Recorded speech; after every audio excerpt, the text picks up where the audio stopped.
So let's see if we can find the derivative with respect to x of e to the x times cosine of x. And like always, pause this video and give it a go on your own before we work through it.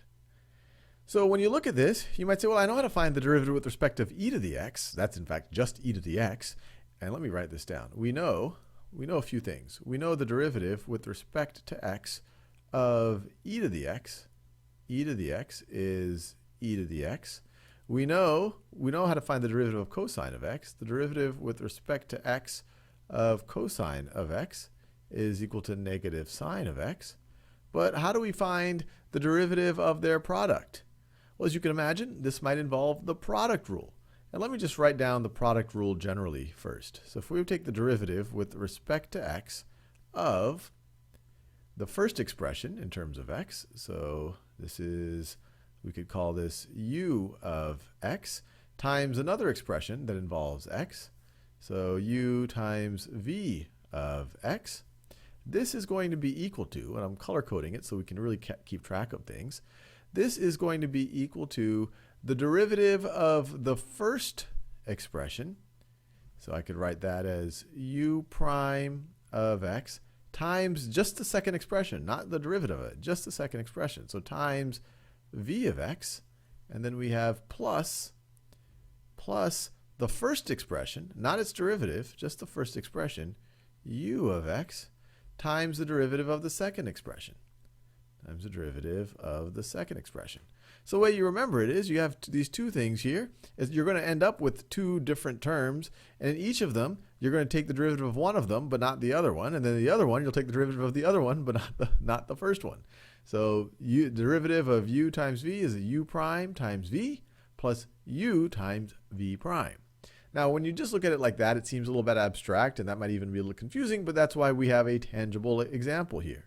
And I color-coded intentionally, so we can say that u of x is equal to e to the x, and v of x is equal to cosine of x. So v of x is equal to cosine of x. And if u of x is equal to e to the x, we know that the derivative of that with respect to x is still e to the x. That's one of the most magical things in mathematics, one of the things that makes e so special. So u prime of x is still equal to e to the x. And v prime of x, we know is negative sine of x. Negative sine of x. And so what's this going to be equal to? This is going to be equal to the derivative of the first expression.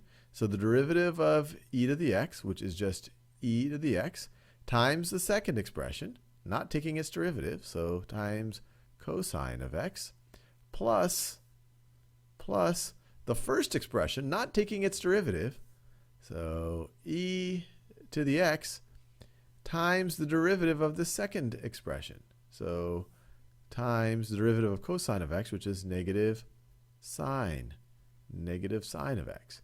And it might be a little bit confusing because e to the x is its own derivative, but this right over here, you can view this as this was the derivative of e to the x, which happens to be e to the x. That's what's exciting about that expression or that function.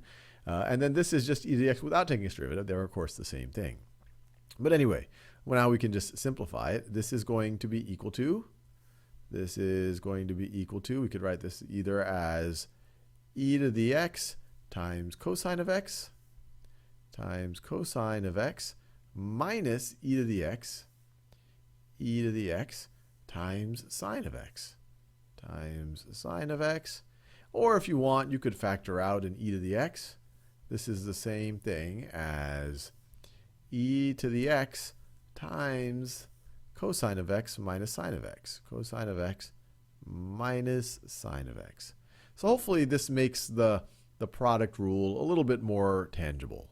And once you have this in your tool belt, there's a whole broader class of functions and expressions that we can start to differentiate.